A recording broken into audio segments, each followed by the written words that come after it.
Por tanto, el 23 de agosto de 1939, Hitler y Stalin firmaron un pacto que proporciona a Alemania una frontera oriental segura y un enorme suministro de recursos estratégicos que se proveerían en posteriores acuerdos económicos. El 24 de agosto, el ministro de Asuntos Exteriores nazi, Ribbentrop, informa a Hitler en su visita a Moscú. Hitler se regocija. Ya tiene todo lo que necesita para comenzar la guerra mundial. 1 de septiembre de 1939. Hitler ataca Polonia desde Occidente. Polonia resiste desesperadamente a los nazis, pero entonces, el 17 de septiembre, Polonia es atacada inesperadamente desde Oriente por la Unión Soviética.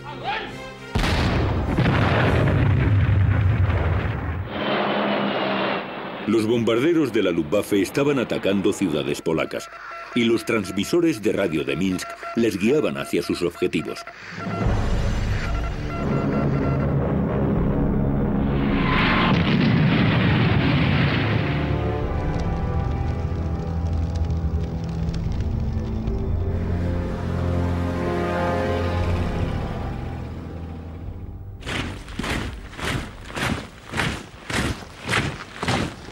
El Ejército Rojo parecía diferente entonces.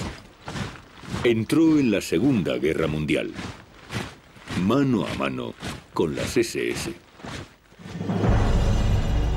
En ocasiones, las poblaciones locales no les diferenciaban, así que para estar seguros, se dirigían a ambos.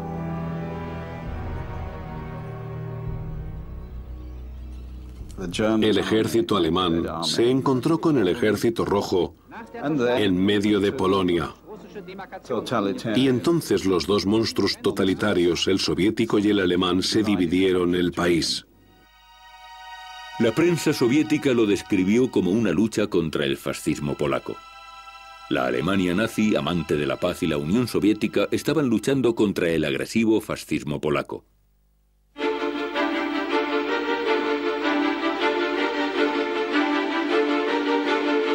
Lo que el mundo no sabía es que ambos dictadores habían pactado algo más que Polonia. En un protocolo secreto firmado en el Kremlin una semana antes de que comenzase la guerra, Hitler y Stalin acordaron la división de Europa.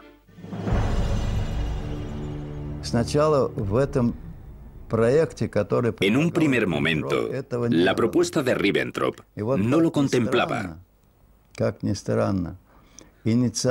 Por extraño que parezca, el instigador de este protocolo secreto fue Stalin.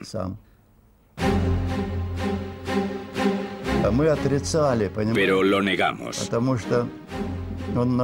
porque era tan agresivo que el Partido Comunista no podía haberlo firmado. Así que lo negamos hasta el último día. Mediante este protocolo secreto, Hitler dio luz verde a Stalin a ocupar varios países europeos. El primero de la lista fue Finlandia. Cuando los primeros aviones bombardearon Helsinki en otoño, en noviembre de 1939, los finlandeses pensaron que los aviones rusos se habían perdido. Simplemente estaban bombardeando Helsinki por accidente. Again, the Russian bombers zoom over Helsinki. Again, a proud city is shaken by the roar of destruction. Just feel your own heart beating faster as you see the buildings falling under the impact of the bombs. Moscú etiquetó a Finlandia como régimen fascista y lanzó un ataque terrestre masivo.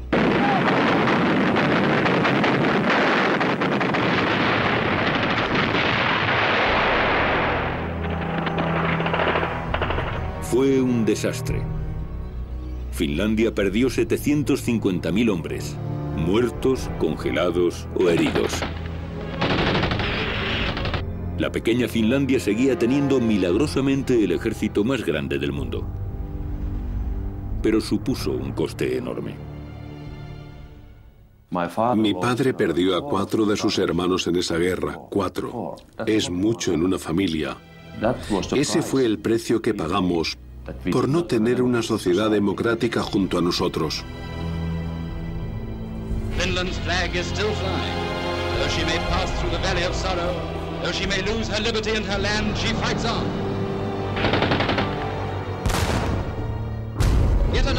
raid on Helsinki. This time, the camera catches the horror these dastardly attacks bring into the lives of the children as they dash terror-stricken to the shelters.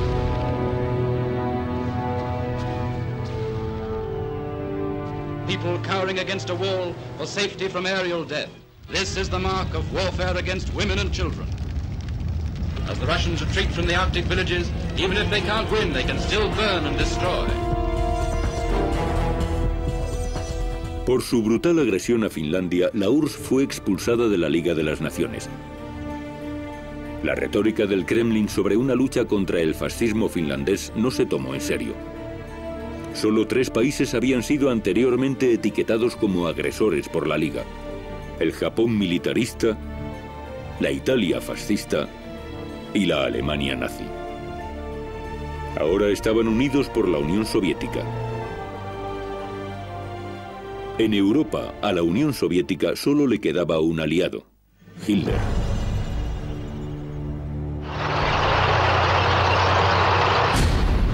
Hitler lanzó su Blitzkrieg en Occidente. Los nazis ocuparon Dinamarca, Bélgica, Holanda y Luxemburgo. Noruega fue invadida con la ayuda directa de la Unión Soviética. Stalin proporcionó a los nazis una base naval soviética cerca de Murmansk, desde la que Hitler lanzó su ataque a Noruega. Cuando Berlín tomó la decisión de dejar de usar esta base, el almirante Raeder envió una carta al comandante de la Marina soviética, Kuznetsov, expresando su profunda gratitud por los servicios proporcionados a la Alemania nazi. Stalin escribió al ministro de Asuntos Exteriores nazi Ribbentrop: la amistad entre Alemania y la Unión Soviética se ha sellado con sangre. Aparentemente se refería a la sangre de las víctimas de los soviéticos y los nazis. Y sí que era una amistad. Oficiales soviéticos y nazis se reunían y discutían los progresos de la guerra. Era diciembre de 1939. Los progresos eran buenos y las perspectivas mucho mejores. Había razones para celebrarlo.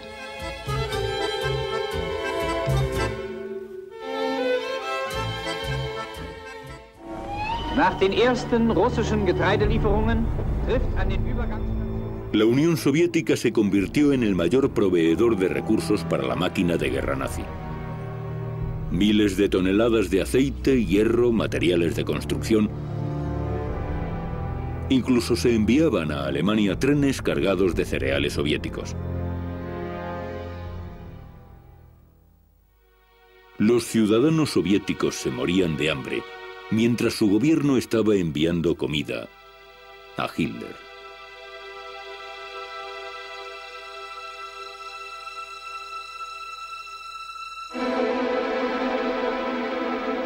La Unión Soviética fue incluso más allá. Persuadió a los partidos comunistas de Europa para sabotear los movimientos de resistencia y apoyar a los nazis. Reconforta ver a los trabajadores parisinos hablar como amigos con los soldados alemanes en una calle o en un café de esquina. Bien hecho, camaradas. Seguid así. A pesar de que no les guste a las clases medias, la hermandad de los hombres dejará de ser una ilusión. Se convertirá en una realidad tangible. Eso decía el Partido Comunista francés en julio de 1940.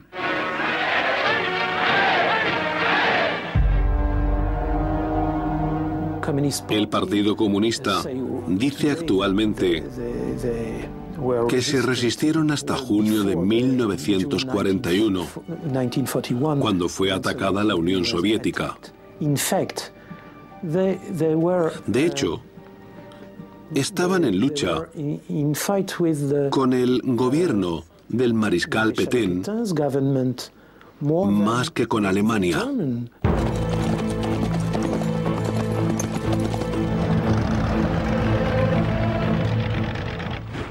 En junio de 1940, Hitler arrasó Francia. Stalin, entretanto, ocupó Lituania, Letonia y Estonia. El único país europeo que aún se resistía